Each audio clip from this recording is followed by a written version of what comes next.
നമസ്കാരം പ്രിയ സുഹൃത്തുക്കളെ. ഇന്ന് ഞാൻ പറയാൻ പോകുന്നത് വളരെയധികം പ്രാധാന്യമുള്ള ഒരു കാര്യമാണ്. കാരണം എന്ന് വെച്ചാൽ നമ്മുടെ കുടുംബത്തിൻ്റെ ഐശ്വര്യം, എല്ലാവിധ സമ്പൽ സമൃദ്ധികളും ആരോഗ്യം എല്ലാം ഉണ്ടാകാൻ വേണ്ടി പൂർവികർ നേരത്തെ ചെയ്തു വരുന്ന ഒരു സമ്പ്രദായമുണ്ട്. കുലദേവത പ്രീതി. അതായത് നമ്മുടെ എല്ലാവർക്കും കുലമായി ഒരു ദേവത ഉണ്ടായിരുന്നു. ആ ദേവതയെ ആരാധിച്ചിരുന്നു. ആ ആരാധനയിലൂടെ കുടുംബത്തിന് എല്ലാവിധത്തിലും അഭിവൃദ്ധി ഉണ്ടായി. കുടുംബത്തിലെ സമ്പൽ സമൃദ്ധി, ഐശ്വര്യം അന്നത്തെ കാലഘട്ടത്തിനനുസരിച്ച് അതുപോലെ ആ രീതിയിൽ അന്ന് കൃഷി രീതിയായിരുന്നു. അന്ന് കൃഷി അഭിവൃദ്ധി അങ്ങനെ എല്ലാത്തിലും അവർക്ക് ഉണ്ടായി. ഇന്ന് നമ്മളൊക്കെ പ്രധാനമായും നമുക്ക് കുടുംബാംഗങ്ങൾക്ക് ജോലി, നല്ല മക്കൾക്കിടെ നല്ല രീതിയിലുള്ള വിവാഹ ജീവിതം, അതുപോലെ തന്നെ ബിസിനസ്സുപരമായ പുരോഗതി എന്നിവയ്ക്ക് വേണ്ട ആരോഗ്യം, കുടുംബത്തിലെ എല്ലാവരുടെയും ആരോഗ്യം എന്നിവയ്ക്ക് നമ്മൾ പ്രധാനമായും ചെയ്യേണ്ടത് കുടുംബദേവതയുടെ പ്രീതി നമ്മൾ നേടുക എന്നാണ്. അനുഗ്രഹം. അതിന് നാം ചെയ്യേണ്ട ലളിതമായ മാർഗത്തെക്കുറിച്ചാണ് ഇന്ന് ഞാൻ പറയുന്നത്. പലർക്കും കുലദേവതയുടെ പ്രീതി, എവിടെയാണ് കുലദേവത എന്നറിയില്ല. ഇതാണ് പ്രധാനമായിട്ടുള്ള പ്രശ്നങ്ങൾ നമ്മുടെ ജീവിതത്തിൽ സംഭവിച്ചുകൊണ്ടിരിക്കുന്നത്. ഈ കുലദേവതയുടെ പ്രീതി ഉണ്ടെങ്കിൽ നമുക്ക് എല്ലാ കാര്യത്തിലും സംരക്ഷണം ഉണ്ടാവും. ശാരീരികമായിട്ടും എല്ലാ രീതിയിലും നമുക്ക് സംരക്ഷണം ഉണ്ടാവും. അപ്പോൾ ഈ കുലദേവത നമ്മുടെ ഒരാളുടെ വ്യക്തിപരമായി അറിയെങ്കിൽ ജാതക പ്രകാരം പരിശോധിക്കുകയാണെങ്കിൽ 9ാം ഭാവം കൊണ്ടാണ് ചിന്തിക്കുന്നത്. 9ാം ഭാവത്തിൽ ഭാഗ്യസ്ഥാനം എന്ന് പറയും. ആ ഭാഗ്യസ്ഥാനം പൂർവികമായ ഭാഗ്യത്താൽ നമുക്കുണ്ടാവുന്നതാണ്. ആ ഭാഗ്യസ്ഥാനം അനുസരിച്ച് പലർക്കും പല രീതിയിലായിരിക്കും ആ ഭാവം വരിക. ചിലപ്പം മേടം, വൃശ്ചികം, അങ്ങനെ പലർക്കും പല രീതിയിൽ 9ാം ഭാവമായിട്ട് വരും. ആ ഭാവത്തുമായി ബന്ധപ്പെട്ട് ദേവതയെ കുലദേവതയായിട്ട് നിങ്ങൾക്ക് ഭജിക്കാം. അല്ലെങ്കിൽ നമ്മൾ എന്തെങ്കിലും ആപഘട്ടത്തിൽ നമ്മൾ മനസ്സറിയാതെ വിളിച്ചു പോവും. ചിലർ എൻ്റെ ഗുരുവായൂരപ്പ, എൻ്റെ ദേവി, ശാസ്താവേ, അങ്ങനെ അറിയാതെ അങ്ങനെ വിളിച്ചു പോവും. അത് തന്നെയായിരിക്കും നിങ്ങളുടെ കുലദേവത. ആ ദേവതയെ തന്നെ നിങ്ങൾ മനസ്സർപ്പിച്ച് പ്രാർത്ഥിക്കുക.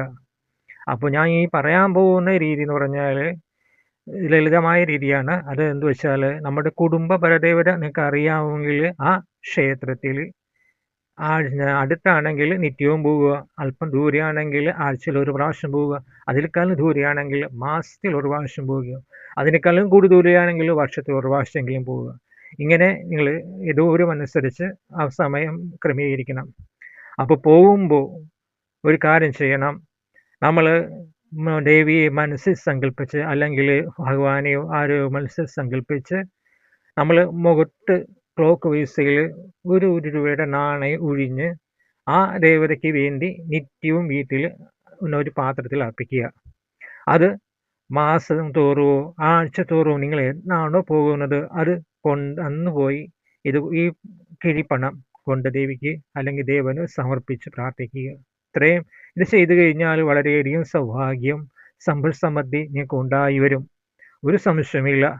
അതുപോലെ തന്നെ വേറൊരു കാര്യം, കുടുംബത്തിൽ ഈ പരദേവതാ സമിതി കലശം അങ്ങനെ വഴിപാടൊക്കെ നടത്താറുണ്ട്. അന്നേ ദിവസം നിങ്ങൾ അന്നേ പോയി എന്നാണോ തിരക്കി അന്നേ പോയി അല്പം കുങ്കുമവും അല്ലെങ്കിൽ മഞ്ഞൾപ്പൊടി, ശുദ്ധമായ ഇതായിരിക്കണം, കുങ്കുമവും മഞ്ഞൾപ്പൊടിയും ദേവതയ്ക്ക് ചാർത്തുക, അർച്ചന നടത്തുക. ആ കുങ്കുമവും മഞ്ഞൾപ്പൊടിയും നിത്യവും അല്പം കയ്യിലെടുത്തിട്ട് ദേവിയെ മനസ്സിൽ അല്ലെങ്കിൽ ദേവതയോ മനസ്സിൽ വിചാരിച്ചിട്ട്, ദേവിയാണെങ്കിൽ കുങ്കുമവും മഞ്ഞൾപ്പൊടിയും, ശിവനാണെങ്കിൽ ഭസ്മം, ശാസ്താവാണെങ്കിൽ ഭസ്മം, ചന്ദന, അങ്ങനെ വിഷ്ണുവാണെങ്കിൽ ചന്ദനം, മുരുകനാണെങ്കിൽ ചന്ദനം അല്ലെങ്കിൽ ഭസ്മം, ഇങ്ങനെ ഓരോ ദേവതക്കും ഓരോ ചാർട്ടുണ്ടാവും. അപ്പോൾ അതനുസരിച്ച് നടത്തി അത് നിത്യവും രാവിലെ അല്പം കയ്യിലെടുത്തിട്ട് നെറ്റിയിൽ തൊടണം. ആ നെറ്റിയിൽ തൊട്ട് നിങ്ങൾ ഏത് കാര്യത്തിനാണ് പോയാലും ശരി നിങ്ങൾക്കത് വിജയിക്കാൻ സാധിക്കും. സംരക്ഷണം ഉണ്ടാകും. പുറത്തിറങ്ങിക്കഴിഞ്ഞാൽ നമുക്ക് സംരക്ഷണം ഉണ്ടാകും. അതായത് വാഹനം അപകടങ്ങൾക്ക് നമ്മൾ കാണാറുണ്ടല്ലോ, അതിൽ നിന്ന് എല്ലാത്തിലും നമുക്ക് സംരക്ഷണം ലഭിക്കും. നിത്യവും ചെയ്യുക. അതുപോലെ തന്നെ അവരുടെ നാമമന്ത്രങ്ങൾ, സ്തുതികൾ ജപിക്കുക. ദേവിയാണെങ്കിൽ ലളിതാ സഹസ്രനാമം, വിഷ്ണുവാണെങ്കിൽ വിഷ്ണു സഹസ്രനാമം, ശിവനാണെങ്കിൽ ശിവ സഹസ്രനാമം, അങ്ങനെ നാമമന്ത്രങ്ങൾക്ക് നിത്യവും ജപിക്കുക. ഇങ്ങനെ ഒരു നിഷ്ഠാപൂർവ്വം നമ്മൾ ജീവിതം ക്രമീകരിച്ചാൽ കുടുംബത്തിൽ സർവ്വ ഐശ്വര്യങ്ങൾ വീട്ടിൽ കളിയാടും. ഇത് പണ്ടുള്ളവർ ചെയ്താണ്, ഇപ്പോഴും ചെയ്യുന്ന ആൾക്കാരുണ്ട്. അതായത് നമ്മൾ ആ വീട്ടിലൊക്കെ നമ്മൾ പോയി കഴിഞ്ഞാൽ കാണാൻ പറ്റും ആ ഐശ്വര്യം. അവരുടെ മുഖത്ത് മുഖഭാവം കണ്ടു കഴിഞ്ഞാൽ നമുക്കറിയാൻ പറ്റും അവരുടെ വീട്ടിലുള്ള ഐശ്വര്യം. ഇതൊക്കെ ഈ ഇതിലൂടെയാണ് അവർക്ക് സംഭവിക്കുന്നത്. അത് എല്ലാവർക്കും വരാൻ വേണ്ടിയാണ് ഞാനിത് പറയുന്നത്. നിങ്ങളും ഇതുപോലെ തന്നെ ചെയ്യുക.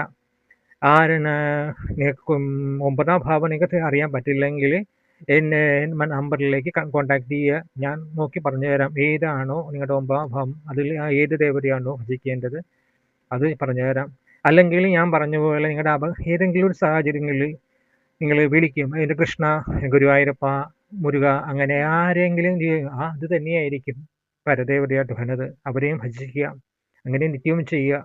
അങ്ങനെ ഇങ്ങനെ എല്ലാം ചെയ്തു വന്നു കഴിഞ്ഞാൽ നിങ്ങൾക്ക് വീട്ടിൽ ഐശ്വര്യവും സർവ്വ ഐശ്വര്യവും ഉണ്ടായി വരും. ഇത്രയും കാര്യങ്ങൾ നിങ്ങൾ ശ്രദ്ധിച്ച് ചെയ്യുക. അപ്പോൾ എല്ലാവർക്കും എല്ലാവിധ മംഗളങ്ങളും ഞാൻ നേരുന്നു.